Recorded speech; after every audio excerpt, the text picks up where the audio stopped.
1년을 마음에 쓰는 성경이 한 4장, 5장 정도로 날마다 읽어야 될 성경 분량을 정해서 쭉 읽고 있습니다. 그러다 보니까 40일 특세를 하고 다시 돌아오니 에스겔 중간으로 쑥 들어왔다는 그런 느낌이 좀 드는데, 에스겔 말씀은 크게 세 부분으로 나눌 수 있습니다. 전체 48장으로 이루어져 있는데 크게는 세 부분으로 나눌 수가 있습니다. 첫 번째 부분은 1장서부터 24장까지 유다를 심판하시는 하나님에 대해서, 유다가 지었던 여러 일들과 상황들에 하나님께서 이와 같이 말씀대로 다스리겠다 하는 내용들이 1장서부터 24장까지 이어지고, 25장서부터 32장까지 말씀은 열방을 심판하시는 하나님, 열방을 다스리시는 하나님, 그럼에 대해서 에스겔이 예언하고 묘사하고 있습니다. 그리고 마지막으로 33장에서 48장까지 말씀에는 이스라엘의 회복과 하나님께서 하신 심판 이후에 어떤 회복들이 있는지에 대해서 에스겔서가 크게 나누고 있습니다. 물론 조금 더 세부적으로 나누면 첫 번째 부분에서도 첫 번째, 두 번째, 세 번째 어떤 예언 묶음, 설교 묶음, 그리고 두 번째 묶음에서도 어느 나라의 어떤 심판에 대한 예언, 이런 게 좀 나눠질 수도 있지만 크게는 그렇습니다.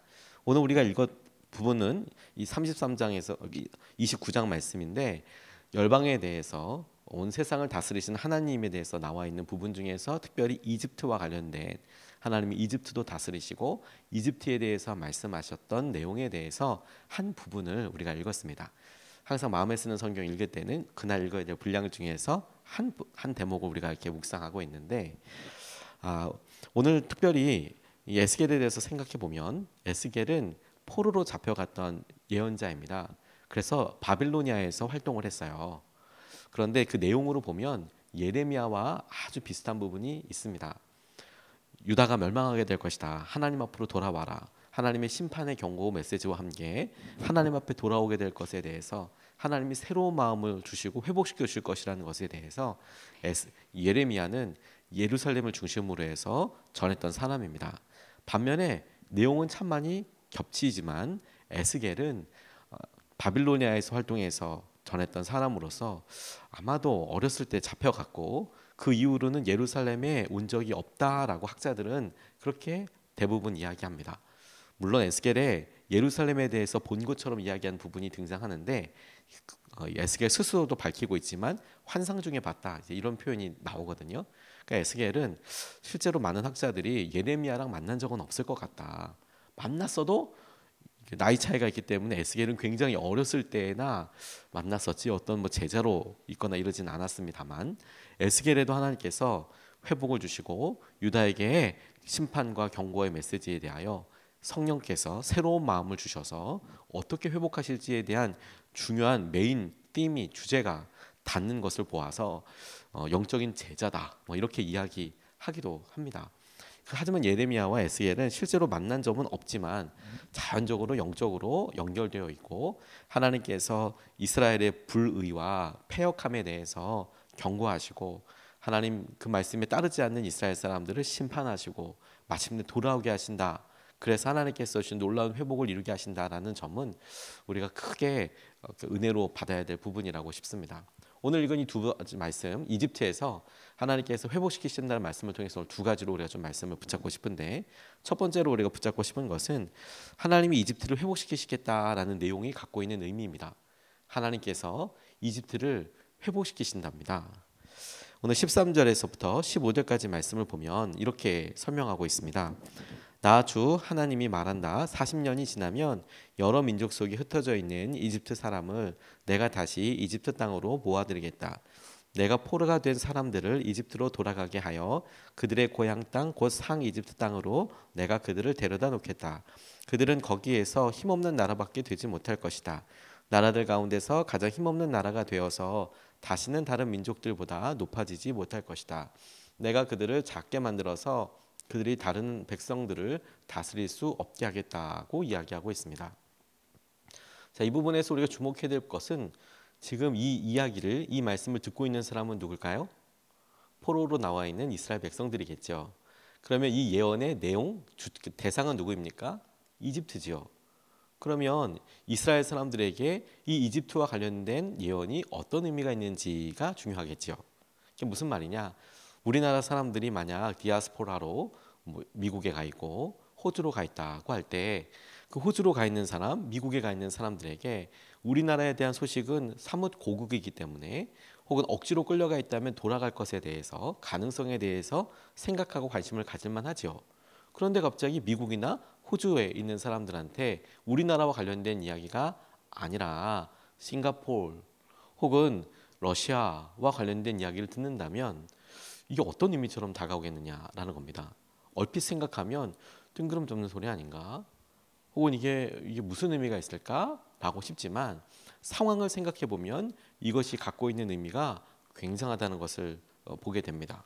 말씀드렸듯이 이스라엘 사람들이 지금 포로로 바벨로니아로 잡혀가 있는 상태입니다. 그런데 포로로 잡혀갈 때 하나님께서 이스라엘 사람들에게 하시는 말씀이 뭐냐면 이집트의 운명과 이집트의 삶을 주장하시는 분, 이집트를 회복시키시는 분, 그리고 열방을 다스리시는 분이 하나님이시라는 부분을 이야기하고 있는 거예요. 그리고 이게 특별히 포로로서 살아가고 있는 유다 사람들에게는 큰 은혜가 되는 것이에요. 왜 그랬을까요? 하나님은 열방을 움직이시는 분이고 다스리시는 분이십니다. 그런데 여러분, 자신들의 자력으로는, 자신들의 힘으로는 다시 고향으로 돌아갈 수 있는 방법이 이스라엘 사람들한테는 없었어요. 왕조가 완전히 멸망해 버렸단 말입니다. 군대가 해산됐단 말입니다. 그러니까 적어도 예루살렘에 살고 있는 사람들에게는 어떤 그들의 입장에서는 독립운동이고 바빌로니아 입장에서는 반란일 텐데 뭐 예루살렘에 있는 사람들 우리끼리 정부를 만들어 새롭게 왕조를 만들어 이렇게 계획을 할 수가 있잖아요. 그런데 바빌로니아로 끌려가 있는 포로들의 입장에서는 어떠냐면 너무 요원한 이야기가 되는 거예요. 다시 유다에서 예루살렘에서 왕국이 일어난 이후에 강력한 나라가 일어난 이후에나 그들이 외교적인 힘이나 군사적인 힘으로 바빌론에 잡혀있는 자기들을 끌어당겨 줘야만 아무래도 그들이 생각할 수 있는 가능성과 경우의 수는 거의 없었어요. 자력으로 자신들이 고향 땅으로 돌아갈 수 있는 방법 전무. 자, 그러면 지금 자기들이 힘으로써 거기서 뭐 반란을 일으켜서 힘으로 바빌로니아부터 예루살렘까지 돌아간다? 가능성 전무 없는 거죠. 그러면 무슨 희망이 있는 건가요? 그러니까 잡혀간 사람들에게 갈 수 있는 가능성과 방법은 전혀 없었던 거예요. 이런 상황에서 다시 본다면 그들에게 있어서 하나님께서는 유다, 자기들 이스라엘 백성 유다 민족을 봐도 예루살렘을 봐도 소망이 없어 보이고 회복은 없어 보이고 하는데 하나님을 보니 하나님은 열방을 다스리시는 분이신 거예요. 그러니까 하나님께서 이 강력해 보이는 강대국들 사이에서 당신의 영광과 당신의 계획을 일으키시고 드러내신다면 그렇다면 하나님께서 우리에게 말씀하시고 보게 하여 주신 희망이 그곳에 있는 거예요. 자기들 힘으로는 갈 수 없지만 하나님이 열방들, 강대해 보이는 열방들을 다스리시고 심판하신다면 우리가 이 나라들이 멸망하고 혹은 서로 전쟁을 하고 서로 움직여서 외교적으로 움직여서 우리가 돌아갈 수도 있을 거야 라는 믿음과 직결되는 것이죠. 그러니까 열방을 다스리신 하나님께서 왜 에스겔을 통하여서 이와 같이 회복과 심판과 회복에 대해서 이야기하시면서 예레미야에도 비슷한 장면이 나오는데 왜 이렇게 이야기하고 계시느냐?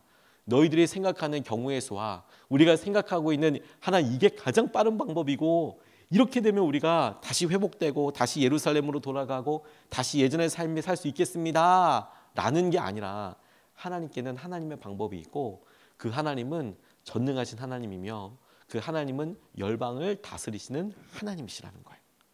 그리고 여러분 우리에게도 똑같이 그런 믿음과 은혜가 도전된다고 싶어요. 우리가 에스겔의 말씀과 설교 예언을 듣고 있는 바벨로니아의 포로로 잡혀있는 사람들의 심정처럼 하나님 경제적으로 어렵고 우리가 할 수 있는 일들이 없어 보이고 우리가 생각했을 때의 경우의 수와 우리가 생각했을 때 조금 더 나아질 수 있는 방법이 전혀 없습니다. 전무합니다. 그러면 우리는 우리의 가능성과 연약함을 보고 좌절하고 낙담하게 되지만 하늘을 보니 그런데 하나님은 열방을 다스리시는 하나님, 세상을 다스리시는 하나님은 당신의 뜻대로 나라를 움직이시며 하나님께서 계신 영광과 은혜로 당신의 강력한 역사하심과 능력을 드러내시는 하나님이시군요. 그럼 거기에 희망이 있는 것이죠. 하나님을 붙잡도록 우리 가운데 이끌어 주시고 인도하여 주시는 것입니다. 믿음은 우리의 연약한 모습과 우리의 실제를 바라보는 것이 아니라 하나님의 어미하심과 하나님의 영광과 하나님의 전능하심과 하나님의 이끄심을 바라보고 그것을 우리의 삶의 현실로 의지하는 것을 믿음이라고 이야기하는 거예요. 그러니 여러분, 에스겔을 통하여 하나님께서 바빌로니아에 잡혀있는 사람들 혹은 디아스포라로 나라가 멸망해서 전 세계로 떨어져 있는 사람들에게 하나님이 이집트를 다스리신 하나님이야 라는 말이 얼마나 놀라운 복음으로 다가왔겠습니까? 이집트뿐만 아니라 하나님 바빌로니아도 다스리시고 하나님 아시리아, 아수르도 다스리셔서 하나님 저들을 멸망하게도 하시고 이끄시는 분이고 하나님 페르시아 혹은 바사도 다스리시고 하나님 엘람 혹은 그 당시에는 강대국이었던 엘람 다스리시고 어떻게 하고 그런 모든 그들의 기도의 모든 제목들에 다 적용해 볼 수 있는 거예요. 하나님께서는 우리의 하나님이시고 그분은 세상을 다스리신 하나님이에요. 그것이 절망과 어려움 가운데 있는 이스라엘 백성들과 우리들에게 놀라운 희망과 주님을 향한 고백이 되는 것이지요. 오늘 우리가 그것을 붙잡았으면 좋겠어요. 하나님은 세상을 다스리신 하나님, 열방을 통치하시는 하나님이십니다. 두 번째로 붙잡고 싶은 것은 하나님을 더욱 알게 해달라고 기도하고 싶어요. 그런 하나님을 더 알게 해주십시오. 16절 말씀을 보면 이렇게 등장하고 있습니다. 이집트는 다시는 이스라엘 족속이 의지할 나라가 되지 못할 것이다. 이스라엘은 이집트가 당한 것을 보고서 이집트에 의지하려 한 것이 얼마나 잘못된 것이었는가를 상기하고 그때야 비로소 그들이 내가 주 하나님인 줄 알 것이다고 이야기하고 있습니다. 그때야 비로소 내가 하나님인 줄을 알게 될 것이다 라는 표현은 에스겔의 거의 중요한 대목과 장면들마다 등장하는 표현입니다. 마치 관용어구처럼.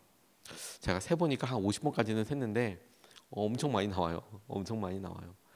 하나님께서 이와 같은 일이 이스라엘 가운데 있을 거야. 이와 같은 일들이 열방 가운데 있을 거야. 이와 같은 일들이 이스라엘 사람들뿐만 아니라 이스라엘 주위에 있는 주변국에 있을 거야. 그래놓고 그 꼬리표에 마치 후련부처럼 마치 도돌이표에 돌아가서 함께해야 될 후련부처럼 그때야 비로소 이스라엘의 하나님인 것을 알게 될 거야.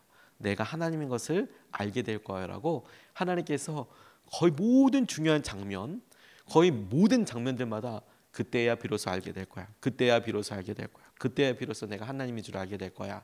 오늘 이집트 가운데도 그때야 내가 하나님인 것을 알게 될 것이다라고 말씀하고 계십니다. 이 일을 통해서 하나님이 이집트에 나타나신 상황이 그들이 무엇을 잘못했는지를 보게 하신대요.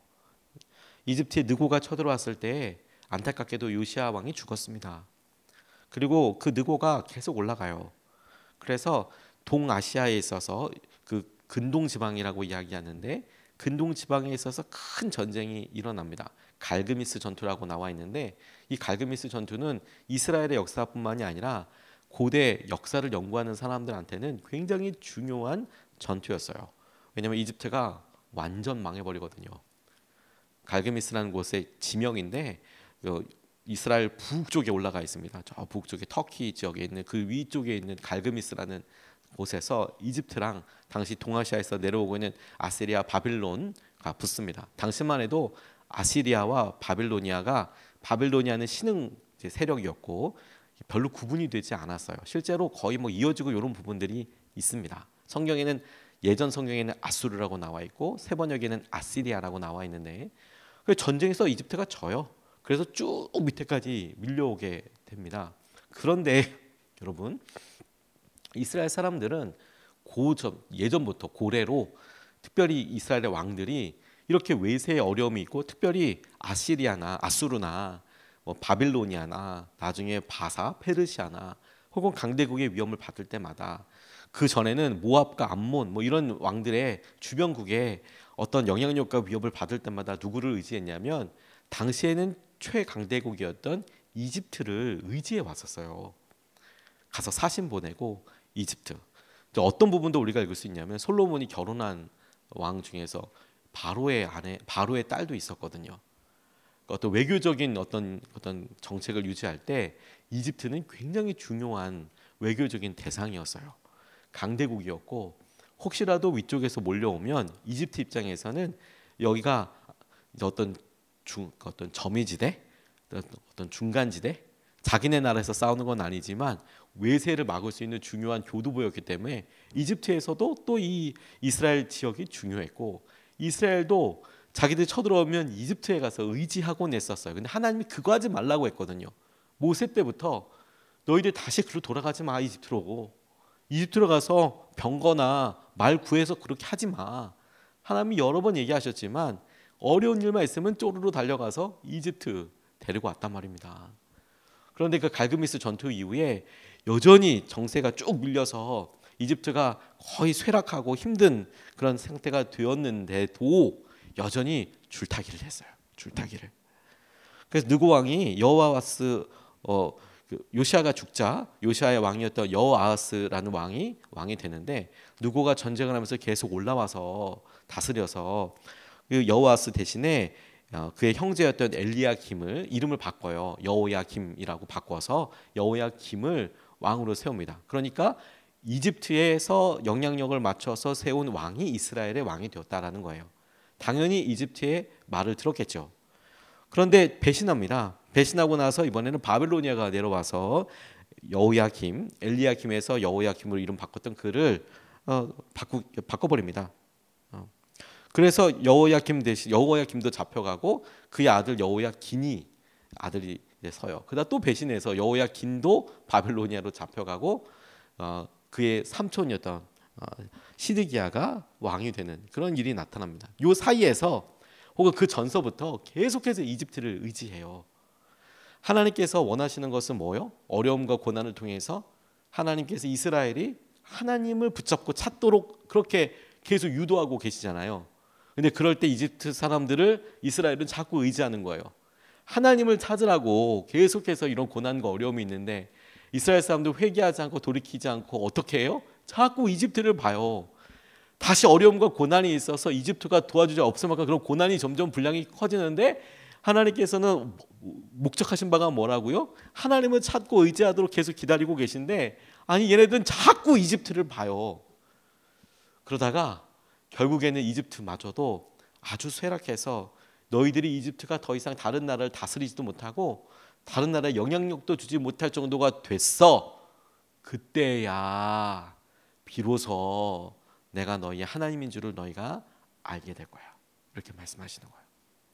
그러니 여러분, 우리가 하나님의 목적과 의도를 안다면 지금 이스라엘 백성들에게 있는 이 고난의 목적과 이 고난을 통해서 하나님께서 원하시는 그런 수준과 하나님께서 무엇을 원하시는지 우리가 말씀으로 확인했다면 우리의 삶의 중심, 우리가 어려움이라고 생각하는 일, 우리가 오랫동안 기도했던 것이라고 생각한다면 이 일을 통해서 하나님의 목적하시는 바, 하나님께서 우리에게 원하시는 바도 우리가 알 수 있겠다고 싶어요. 무엇입니까?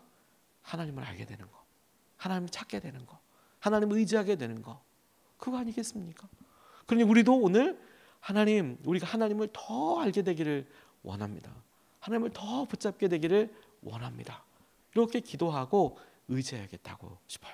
다른 무엇이 아니라 하나님을 깨닫고 하나님을 알게 해주십시오. 그리고 하나님, 이런 어려움과 여러 힘든 일들 중에서 비로소 하나님이 하나님이신 것을, 우리를 다스리시는 하나님인 것을 우리가 알게 해주시고 우리가 경험하게 하여 주십시오. 이렇게 우리가 오늘 하루 기도하고 의지하고 싶습니다. 오늘 두 가지 말씀을 같이 나눴습니다. 첫 번째, 하나님이 이집트를 회복시키시는 하나님이라고 말씀드렸는데, 하나님은 열방과 세상을 다스리시는 분이십니다. 우리의 상황과 우리 형편 수준이 아니라 하나님은 세계를 다스리시고 우리의 경험과 우리의 경우의 수를 뛰어넘으시는 전지전능하신 하나님이십니다. 우리가 믿고 있는 하나님, 우리의 아버지 되신 하나님은 천지를 창조하신 하나님이십니다. 두 번째, 우리가 주목하고 싶고 의지하고 싶은 것은 그 하나님을 우리가 더 알기 원합니다. 하나님, 모든 일들이 주님의 뜻대로 이루어진 다음에 그때야 비로소 이집트 사람들에게 일어난 일을 통해서 이스라엘이 하나님이신 것을 알게 되겠다고 말씀하셨는데, 하나님, 우리가 이런 일들을 통하여서 하나님을 더 알게 해주시고 더 붙잡게 하여 주십시오. 이렇게 우리 같이 기도하고 싶습니다. 오늘 이 말씀 가지고 두 번 나눠서 같이 기도하고 싶습니다. 첫 번째, 이렇게 기도하고 싶습니다. 열방을 다스리시는 하나님을 믿습니다. 세상을 다스리시는 하나님이십니다. 우리가 할 수 있는 수준이 아니라 하나님이 경영하시고 인도해 가시는 능력과 손길을 의지하며 신뢰하게 하여 주십시오. 우리가 생각했을 때 우리 개인적인 일이나 가정의 일이나 나라의 일이나 하나님, 우리가 생각할 수 있는 수준과 우리가 생각할 수 있는 형편은 아주 작습니다. 그런데 우리의 손이 아니라 하나님의 손을 믿습니다. 열방을 다스리신 하나님, 천지를 창조하신 하나님, 우리가 할 수 있는 수준이 아니라 하나님이 경영하시고 인도해 가시는 능력과 손길을 바라봅니다. 신뢰하며 주님을 의지할 때 하나님께서 하시는 일들이 드러나게 하여 주십시오. 우리 첫 번째로 같이 함께 기도하시겠습니다.